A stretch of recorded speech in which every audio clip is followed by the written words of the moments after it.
गणपतये नमः।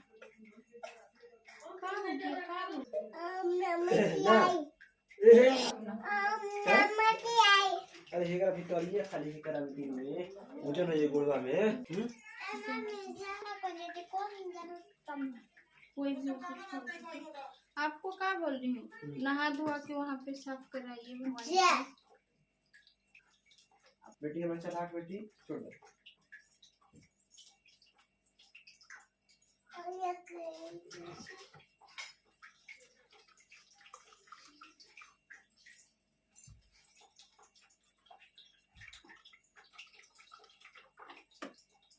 करिएगा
प्राचीन समय की बात है। भारत में एक राजा राज्य करता था। वह बड़ा प्रतापी तथा दानी था। वह नित्य प्रति मंदिर में भागवत दर्शन करने जाता था। वह ब्राह्मण और गुरु की सेवा किया करता था। उसके द्वार से कोई भी याचक निराश होकर नहीं लौटता था। वह प्रत्येक गुरुवार को व्रत रखता एवं पूजन करता था। हर दिन गरीबों की सहायता करता था। परंतु यह सब बातें उसकी रानी को अच्छी नहीं लगती थी। वह न व्रत करती और न किसी को एक भी पैसा दान में देती थी। वह राजा से भी ऐसा करने को मना किया करती थी। एक समय की बात है कि राजा शिकार खेलने वन को चले गए। घर पर रानी और दासी थी। उस समय गुरु बृहस्पति साधु का रूप धारण कर राजा के दरवाजे पर भिक्षा मांगने आए। साधु ने रानी से भिक्षा मांगी तो वह कहने लगी, हे साधु महाराज, मैं इस दान और पुण्य से तंग आ गई हूँ।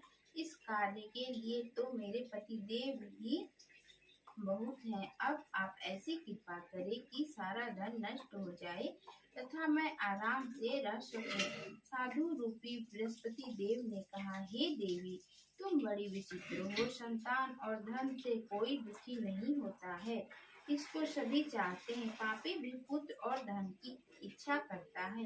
अगर तुम्हारे पास धन अधिक है तो तुम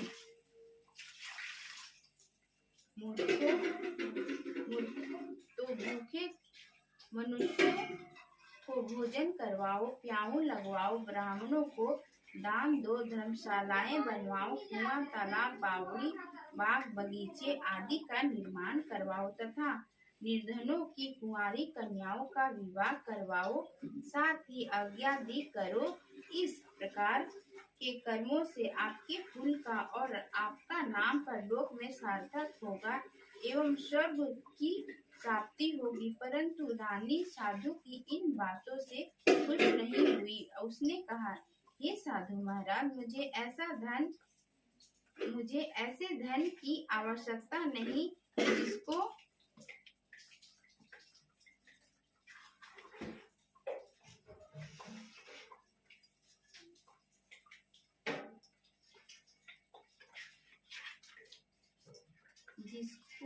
मैं अन्य लोगों को दान दूं तथा जिसको रखने और संभालने में ही मेरा सारा समय नष्ट हो जाए। साधु ने कहा, हे देवी, यदि तुम्हारी ऐसी इच्छा है तो जैसा मैं तुम्हें बताता हूँ तुम वैसा ही करना। बृहस्पतिवार के दिन घर को गोबर से लीपना, अपने केशों को पीली मिट्टी से धोना, केशों को धोते समय स्नान करना, राजा से कहना वह हजामत करवाए, भोजन में मांस मदिरा खाना, कपड़ा धोबी के यहाँ धुलने देना। इस प्रकार 7 बृहस्पतिवार करने से तुम्हारा धन नष्ट हो जाएगा। यह कहकर साधु महाराज रूपी बृहस्पति देव अंतर्धान हो गए।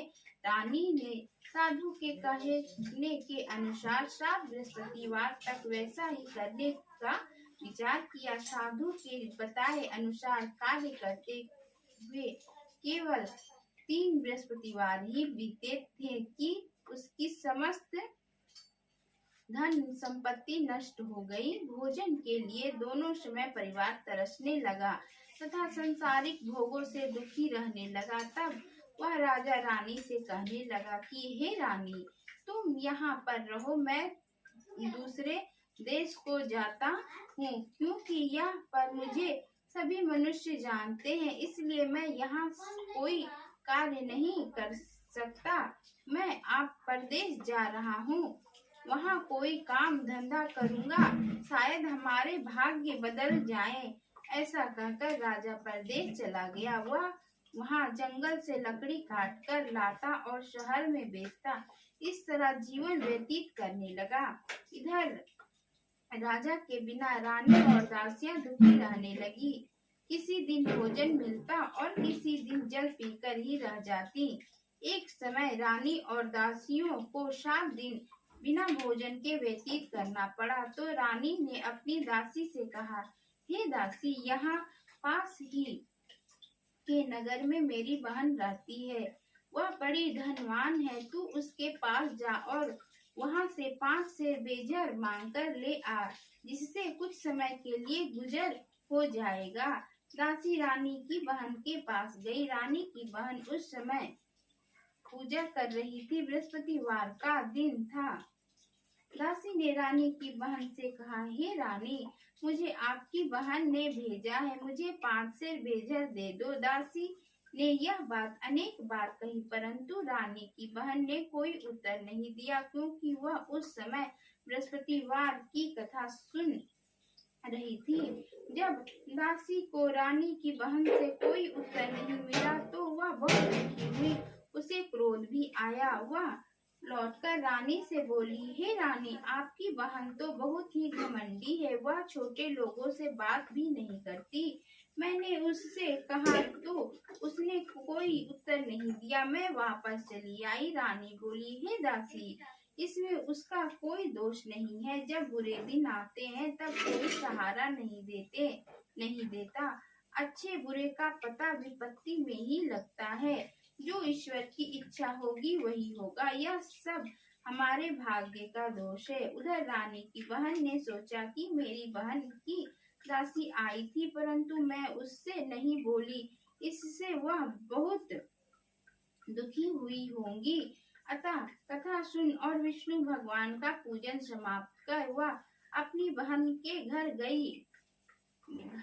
आई और कहने लगी, हे बहन, मैं बृहस्पतिवार का व्रत कर रही थी, तुम्हारी दासी हमारे घर आई थी, परंतु जब तक कथा होती है तब तक हम लोग ना उठते हैं और ना बोलते हैं, इसलिए मैं नहीं बोली। कहो दासी क्यों गई थी? रानी बोली, बहन, हमारे घर अनाज नहीं था, वैसे तुमसे कोई बात छिपी नहीं है, इस कारण मैंने दासी को तुम्हारे पास 5 सेर बेजर लेने के लिए भेजा था। रानी की बहन बोली, बहन देखो, बृहस्पति भगवान सबकी मनोकामना पूर्ण करते हैं, देखो शायद तुम्हारे घर में अनाज रखा हो। यह सुनकर दासी घर के अंदर गई तो वहां उसे एक घड़ा बेजर का भरा मिल गया। उसे बड़ी हैरानी हुई, क्योंकि उसने एक एक बर्तन देख लिया था। उसने बाहर आकर रानी को बताया। दासी अपनी रानी से कहने लगी, हे रानी, देखो, वैसे हमको जब अन्न नहीं मिलता तो हम रोज ही व्रत करते हैं। अगर इनसे व्रत की विधि और कथा पूछ ली जाए तो उसे हम भी किया करेंगे। दासी के कहने पर रानी ने अपनी बहन से बृहस्पतिवार व्रत के बारे में पूछा। उसकी बहन ने बताया, हे रानी बहन, बृहस्पतिवार को सूर्योदय से पूर्व उठकर स्नान करके बृहस्पतिवार का व्रत करना चाहिए, लेकिन उस दिन सिर नहीं धोना चाहिए। बृहस्पति देव के व्रत में चने की दाल और मुनक्का से विष्णु भगवान का केले के वृक्ष की जड़ में पूजन करे तथा दीपक जलावे। उस दिन एक ही समय भोजन करें। भोजन पीले खाद्य पदार्थ का करे तथा कथा सुने। इस प्रकार करने से गुरु भगवान प्रसन्न होते हैं, अन्न पुत्र धन देते हैं, मनोकामना पूर्ण करते हैं। व्रत और पूजन की विधि बताकर रानी की बहन अपने घर लौट गई। रानी और दासी दोनों ने निश्चय किया कि बृहस्पति देव भगवान का पूजन जरूर करेंगे। 7 दिन बाद जब बृहस्पतिवार आया तो उन्होंने व्रत रखा। गुड़साल में जाकर चना और गुड़ बिन लाई तथा उसकी दाल से केले के जड़ तथा विष्णु भगवान का पूजन किया। अब भोजन पीला कहाँ से आए? दोनों बड़ी दुखी हुई, परंतु उन्होंने व्रत किया था, इस कारण बृहस्पति देव भगवान प्रसन्न थे। एक साधारण व्यक्ति के रूप में वे दोनों थालों में सुंदर पीला भोजन लेकर आए और दासी को देकर बोले, हे दासी, यह भोजन तुम्हारे और रानी के लिए है, तुम दोनों करना। दासी भोजन पाकर बड़ी प्रसन्न हुई और रानी से बोली, रानी जी भोजन कर लो। रानी को भोजन आने के बारे में कुछ पता नहीं था, इसलिए वह दासी से बोली, जा तू ही भोजन कर, क्यों तू हमारी व्यर्थ में हंसी उड़ाती है? दासी बोली, एक व्यक्ति भोजन दे गया है। रानी कहने लगी, वह भोजन तेरे लिए ही दे गया है, तू ही भोजन कर। दासी ने कहा, वह व्यक्ति हम दोनों के लिए 2 थालों में भोजन दे गया है, इसलिए मैं और आप दोनों ही साथ साथ भोजन करेंगी। दोनों ने गुरु भगवान को नमस्कार कर भोजन प्रारंभ किया। उसके बाद से वे प्रत्येक बृहस्पतिवार को गुरु भगवान का व्रत और पूजन करने लगी। बृहस्पति भगवान की कृपा से उसके पास धन हो गया, परंतु रानी फिर पहले की तरह से आलस्य करने लगी। तब दासी बोली, देखो रानी, तुम पहले भी इस प्रकार आलस्य करती थी, तुम्हें धन के रखने में कष्ट होता था, इस कारण सभी धन नष्ट हो गया। अब गुरु भगवान की कृपा से धन मिला है तो फिर तुम्हें आलस्य होता है। बड़ी मुसीबतों के बाद हमने यह धन पाया है, इसलिए हमें दान पुण्य करना चाहिए। तुम भूखे मनुष्य को भोजन करवाओ, प्याऊ लगवाओ, ब्राह्मणों को दान दो, कुआं, तालाब, बावड़ी आदि का निर्माण करवाओ, मंदिर पाठशाला बनवाकर दान दो, कुंवारी कन्याओं का विवाह करवाओ, धन को कार्यों में खर्च करो, जिससे तुम्हारे कुल का यश बढ़े तथा स्वर्ग प्राप्त हो और पितृ प्रसन्न हो। दासी की बात मानकर रानी ने इसी प्रकार के कर्म करने प्रारंभ किए, जिससे उसका काफी यश फैलने लगा। एक दिन रानी और दासी आपस में विचार करने लगी कि ना जाने राजा की दशा किस दशा में होंगे, उनकी कोई खोज खबर नहीं है। गुरु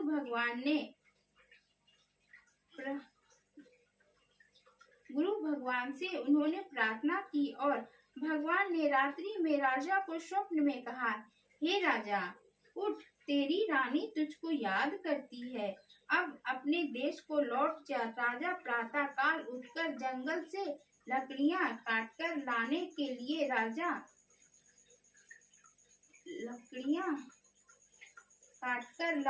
लिए जंगल की ओर चल पड़ा।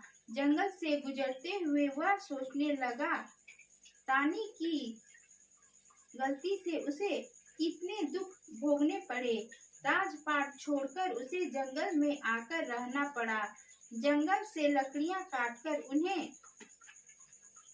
बेचकर गुजारा करना पड़ा। उसी समय उस जंगल में बृहस्पति देव एक साधु का रूप धारण कर आए और राजा के पास आकर बोले, हे लकड़हारे, तुम इस सुनसान जंगल में किस चिंता में बैठे हो, मुझे बतलाओ। यह सुन राजा के नेत्रों में जल भर आया और साधु की वंदना कर बोला, हे प्रभु, आप सब कुछ जानने वाले हैं। इतना कहकर राजा ने साधु को अपनी संपूर्ण कहानी सुना दी। महात्मा दयालु होते हैं। वे राजा से बोले, हे राजा, तुम्हारी पत्नी ने बृहस्पति देव के प्रति अपराध किया था, जिसके कारण तुम्हारी यह दशा हुई। अब तुम किसी प्रकार की चिंता मत करो, भगवान तुम्हें पहले से अधिक धन देंगे। देखो, तुम्हारी पत्नी बृहस्पतिवार का व्रत करना प्रारंभ कर दिया है। अब तुम भी बृहस्पतिवार का व्रत करके चने की दाल व गुड़ जल के लोटे में डालकर केले का पूजन करो, फिर कथा कहो या सुनो। भगवान तुम्हारी सब मनोकामनाओं को पूर्ण करेंगे। साधु को प्रसन्न देखकर राजा बोला, हे प्रभु, मुझे लकड़ी बेचकर इतना पैसा भी नहीं बचता जिससे भोजन करने के उपरांत कुछ बचा सकूं। मैं रात्रि में अपनी रानी को व्याकुल देखा है। मेरे पास कोई साधन नहीं जिससे समाचार जान सकूं। फिर मैं बृहस्पति देव की क्या कहानी कहूँ? मुझको तो कुछ भी मालूम नहीं है। साधु ने कहा, हे राजा, तुम किसी बात की चिंता मत करो। बृहस्पतिवार के दिन तुम रोजाना की तरह लकड़ियाँ लेकर शहर में जाओ। तुम्हें रोज से दुगुना धन प्राप्त होगा, जिससे तुम भली भांति भोजन कर लोगे तथा बृहस्पति देव की पूजा का सामान भी आ जाएगा। बृहस्पतिवार की कथा इस प्रकार है। बृहस्पति देव की कथा। प्राचीन काल में एक बहुत ही निर्धन ब्राह्मण था। उसके कोई संतान नहीं थी। वह नित्य पूजा पाठ करता, परंतु उसकी स्त्री बहुत मलिनता के साथ रहती थी। वह न स्नान करती और न किसी देवता का पूजन करती। प्रातः काल उठते ही सर्वप्रथम भोजन करती, बाद में कोई अन्य कार्य करती। ब्राह्मण देवता बहुत दुखी रहते थे। पत्नी को बहुत समझाते, किंतु उसका कोई परिणाम ना निकलता। भगवान की कृपा से ब्राह्मण की स्त्री के कन्या उत्पन्न हुई। वह कन्या अपने पिता के घर में बड़ी होने लगी। वह बालिका प्रातः स्नान करके भगवान विष्णु का जप करती। वह बचपन से ही बृहस्पतिवार का व्रत भी करने लगी। पूजा पाठ समाप्त कर स्कूल जाती और अपनी मुट्ठी में जौ भरकर ले जाती और पाठशाला जाने के मार्ग में डालती जाती। वही जौ स्वर्ण के हो जाते। लौटते समय उनको बीनकर घर ले आती। एक दिन वह बालिका सूप में उन सोने के जौ को फटक कर साफ कर रही थी। तभी उसकी माँ ने देख लिया और कहा, हे बेटी, सोने के जौ को फटकने के लिए सोने का सूप होना चाहिए। दूसरे दिन गुरुवार था। इस कन्या ने व्रत रखा और बृहस्पति देव से प्रार्थना करके कहा, हे प्रभु, यदि मैंने सच्चे मन से आपकी पूजा की हो तो मुझे सोने का सूप दे दो। बृहस्पति देव ने उसकी प्रार्थना स्वीकार कर ली। रोजाना की तरह वह कन्या जौ फैलाती हुई स्कूल चली गई। स्कूल से लौटकर जब वह जौ बीन रही थी तो बृहस्पति देव की कृपा से उसे सोने का सूप मिला। उसे वह घर ले आई और उससे जौ साफ करने लगी, परंतु उसकी माँ का वही ढंग रहा।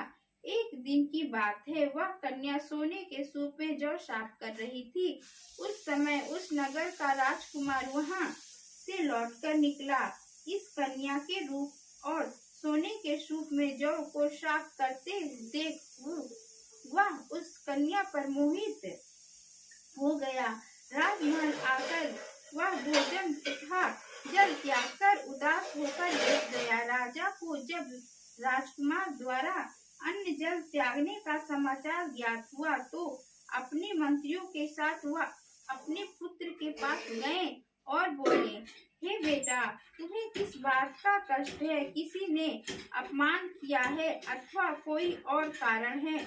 मुझे बताओ, मैं वही करूँगा जिससे तुम्हें प्रसन्नता हो।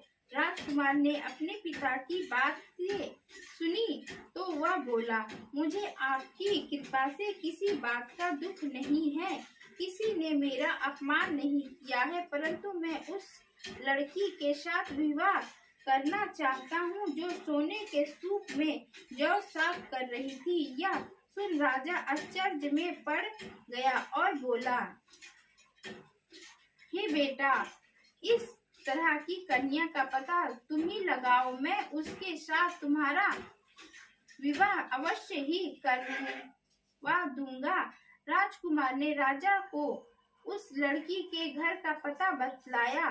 मंत्री उस लड़की के घर गया और राजा को आदेश ब्राह्मण को सुनाया। कुछ ही दिन बाद ब्राह्मण की कन्या का विवाह राजकुमार के साथ संपन्न हो गया।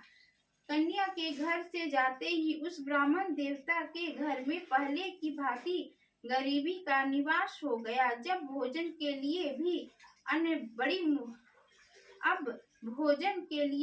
अन्न बड़ी मुश्किल से मिलता था। एक दिन दुखी होकर ब्राह्मण अपनी पुत्री से मिलने गया। बेटी ने पिता की दुखी अवस्था को देखा और अपनी माँ का समाचार पूछा। ब्राह्मण ने सभी हाल कहा। कन्या ने बहुत सा धन देकर अपने पिता को विदा कर दिया। इस तरह ब्राह्मण का कुछ समय सुख पूर्वक व्यतीत हुआ, लेकिन कुछ दिन बाद फिर वही हाल हो गया। ब्राह्मण फिर अपनी कन्या के यहाँ गया और सभी हाल कहा तो पुत्री बोली, हे पिताजी, आप माता जी को यहाँ लिवा लाओ, मैं उन्हें वह विधि बता दूंगी जिससे गरीबी दूर हो जाए। ब्राह्मण देवता अपनी स्त्री को साथ लेकर अपनी पुत्री के पास राजमहल पहुँचे तो पुत्री अपनी माँ को समझाने लगी, हे माँ, तुम प्रातः काल उठकर प्रथम स्नानादि करके विष्णु भगवान का पूजन करो तो सब दरिद्रता दूर हो जाएगी। परंतु उसकी माँ ने उसकी एक बात नहीं मानी। वह प्रातः काल उठकर अपनी पुत्री का बचा जूठन खा लेती थी। एक दिन उसकी पुत्री को बहुत गुस्सा आया। उसने एक रात एक कोठरी से सारा सामान निकाल दिया और अपनी माँ को उसमें बंद कर दिया। प्रातः उसमें से उसे निकाला तथा स्नानादि करवा के पूजा पाठ करवाया तो उसकी माँ की बुद्धि ठीक हो गई। इसके बाद वह नियम से पूजा पाठ करती और प्रत्येक बृहस्पतिवार को व्रत रखने लगी। इस व्रत के प्रभाव से उसकी माँ भी बहुत धनवान हो गई और बृहस्पति देवता के प्रभाव से स्वर्ग को गई। वह ब्राह्मण भी सुख पूर्वक इस लोक का सुख भोग कर स्वर्ग को प्राप्त हुआ। इस तरह कहानी कहकर साधु देवता वहाँ से लोप हो गए। धीरे धीरे समय व्यतीत होने पर फिर बृहस्पतिवार का दिन आया। राजा जंगल से लकड़ी काटकर किसी शहर में बेचने गया। उसे उस दिन और दिनों से अधिक धन मिला। राजा ने चना गुड़ आदि लाकर बृहस्पतिवार का व्रत किया। उस दिन से उसके सभी क्लेश दूर हुए। परंतु जब अगला गुरुवार का दिन आया तो वह बृहस्पतिवार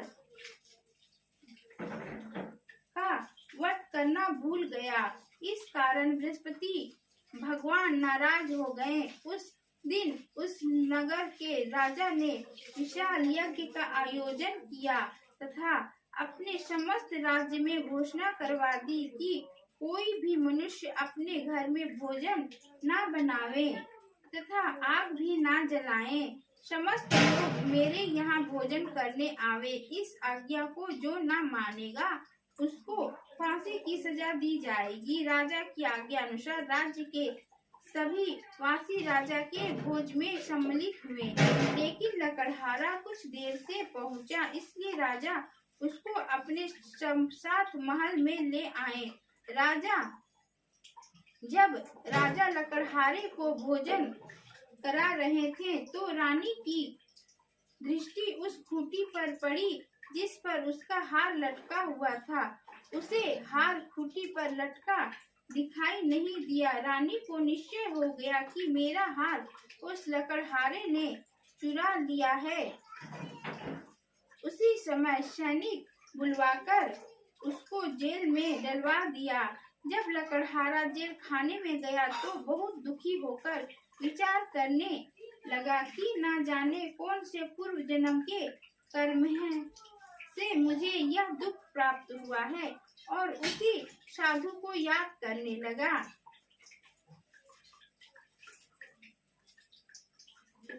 करने लगे। अरे जो जंगल में मिला था, तत्काल बृहस्पति देव साधु के रूप में प्रकट हो गए और उसकी दशा को देखकर कहने लगे, अरे मूर्ख, तूने बृहस्पति देवता की कथा नहीं की, इसी कारण तुझे दुख प्राप्त हुआ है। अब चिंता मत कर, बृहस्पतिवार के दिन जेल खाने के दरवाजे पर 4 पैसे पड़े मिलेंगे, उनसे तू बृहस्पति देव की पूजा करना तो तेरे सभी कष्ट दूर हो जाएंगे। अगले बृहस्पतिवार उसे जेल के द्वार पर 4 पैसे मिले। राजा ने पूजा का सामान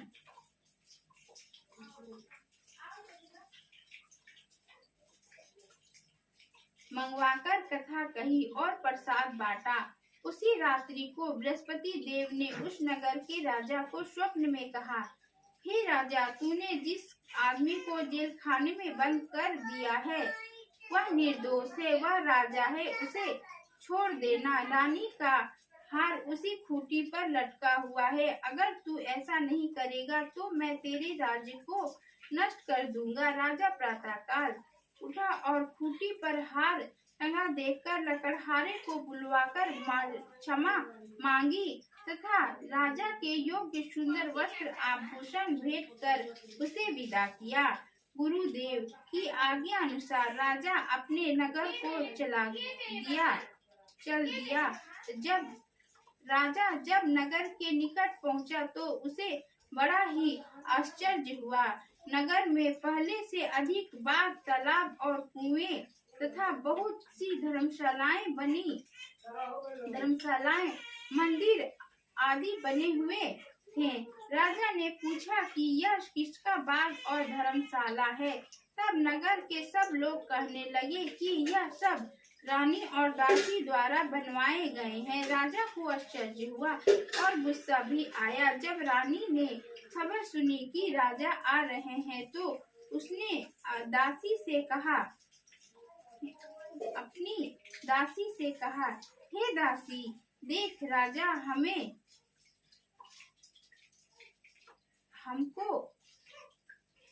राजा हमको किस बुरी हालत में छोड़ गए थे, वह हमारी ऐसी हालत देखकर लौट ना जाएं, इसलिए तू दरवाजे पर खड़ी हो जा। रानी की आज्ञा अनुसार दासी दरवाजे पर खड़ी हो गई। जब राजा आए तो उन्हें अपने साथ महल में लिवा लाई। तब राजा ने क्रोध करके अपनी तलवार निकाली और पूछने लगा, बताओ यह धन तुम्हें कैसे प्राप्त हुआ है। तब रानी ने बताया, हमें यह सब धन बृहस्पति देव के व्रत के प्रभाव से प्राप्त हुआ है। राजा ने तब निश्चय किया कि 7 रोज बाद तो सभी बृहस्पति देव का पूजन करते हैं, परंतु मैं रोजाना दिन में 3 बार कथा कहा करूँगा, तथा रोज व्रत किया करूँगा। अब हर समय राजा के दुपट्टे में चने की दाल बंधी रहती तथा दिन में 3 बार वह कथा कहता। एक रोज राजा ने विचार किया कि चलो अपनी बहन के यहाँ हो आवे। इस तरह का निश्चय कर राजा घोड़े पर सवार हो अपनी बहन के यहाँ चल दिया। मार्ग में उसने देखा कि कुछ आदमी एक मुर्दे को लिए जा रहे हैं। उन्हें रोककर राजा कहने लगा, अरे भाइयों, मेरी बृहस्पतिवार की कथा सुन लो। वे बोले, लो, हमारा तो आदमी मर गया है और इसको अपनी कथा की पड़ी है। परंतु कुछ आदमी बोले, अच्छा कहो, हम तुम्हारी कथा भी सुनेंगे। राजा ने दाल निकाली और कथा कहनी शुरू कर दी। जब कथा आधी हुई तो मुर्दा हिलने लगा और जब कथा समाप्त हुई तो राम राम कहते हुए वह मुर्दा खड़ा हो गया। राजा आगे बढ़ा। उससे चलते चलते शाम हो गई। आगे मार्ग में उसे एक किसान खेत में हल चलाता मिला। राजा उसने बोला, अरे भैया, तुम मेरी बृहस्पतिवार की कथा सुन लो। किसान बोला, जब तक मैं तेरी कथा सुनूंगा तब तक 4 हिरैया जोत दूंगा। जा अपनी कथा किसी और को सुनाना। राजा आगे चलने लगा। राजा के हटते ही बैल बाछड़ खाकर गिर गए तथा किसान के पेट में बहुत जोर से दर्द होने लगा। उसी समय किसान की पत्नी रोटी लेकर आई। उसने जब यह देखा तो अपने पुत्र से सब हाल पूछा। बेटे ने सभी हाल बता दिया। बुढ़िया दौड़ी दौड़ी उस घोड़सवार के पास गई और उससे बोली, मैं तेरी कथा सुनूंगी, तू अपनी कथा मेरे खेत पर ही चलकर कहना। राजा ने लौटकर बुढ़िया के खेत पर जाकर कथा कही, जिसके सुनते ही बैल खड़े हो गए तथा किसान के पेट का दर्द भी बंद हो गया। राजा अपनी बहन के घर पहुंच गया। बहन ने भाई की खूब मेहमानी की। दूसरे रोज प्रातः काल राजा जगा तो वह देखने लगा कि सब लोग भोजन कर रहे हैं। राजा ने अपनी बहन से जब पूछा कि ऐसा कोई मनुष्य है जिसने भोजन नहीं किया हो, जो मेरी बृहस्पतिवार की कथा सुन ले, तो बहन बोली, हे भैया, यह देश ऐसा ही है। पहले यहाँ के लोग भोजन करते हैं, बाद में अन्य काम करते हैं, और पड़ोस में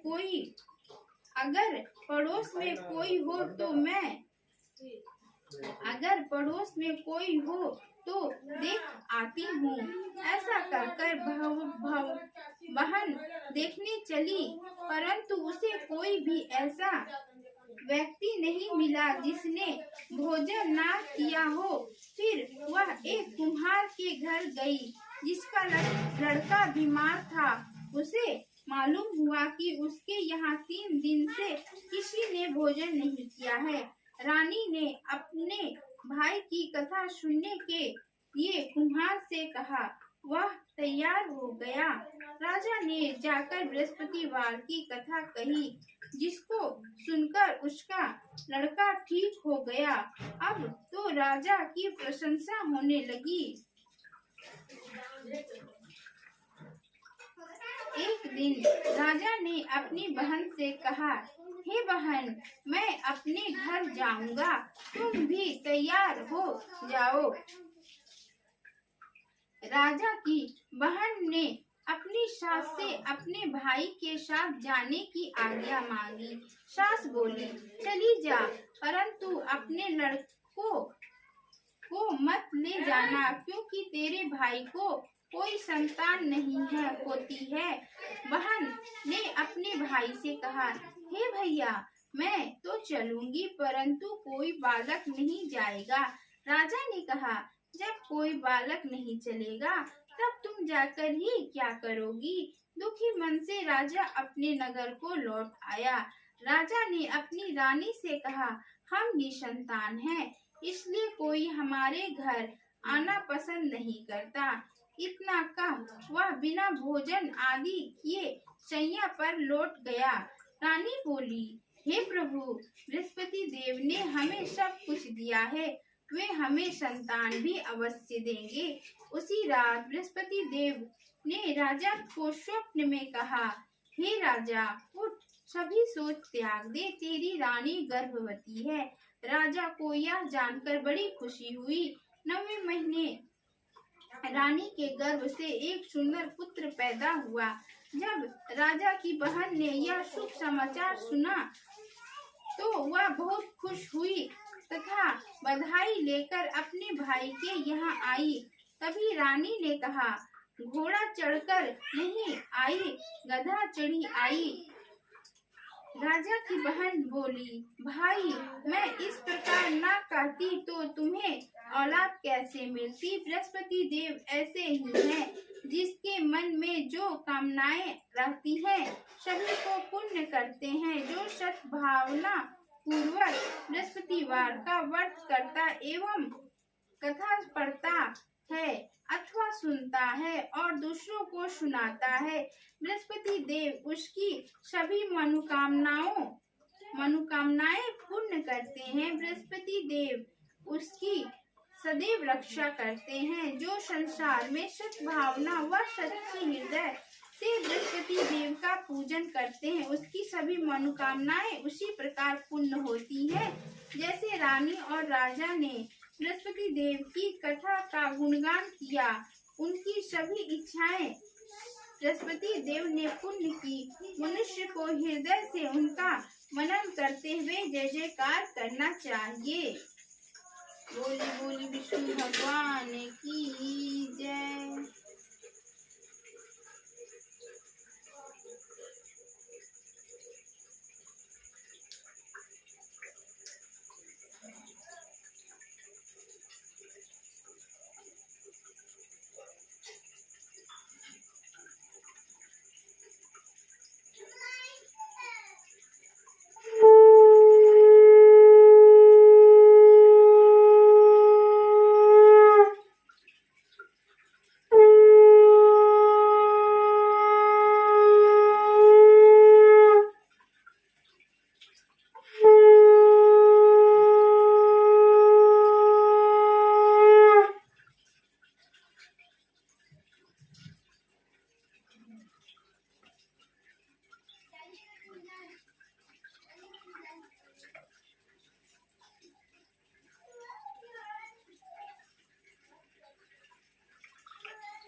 देवा, तुम पूरन परमात्मा, तुम अंतर्यामी, जगत पिता जगदीश्वर, तुम सबके स्वामी। ओम जय बृहस्पति देवा, चरणामृत निज निर्मल, सब पातक हरता, सकल मनोरथ दायक, कृपा करो भरता।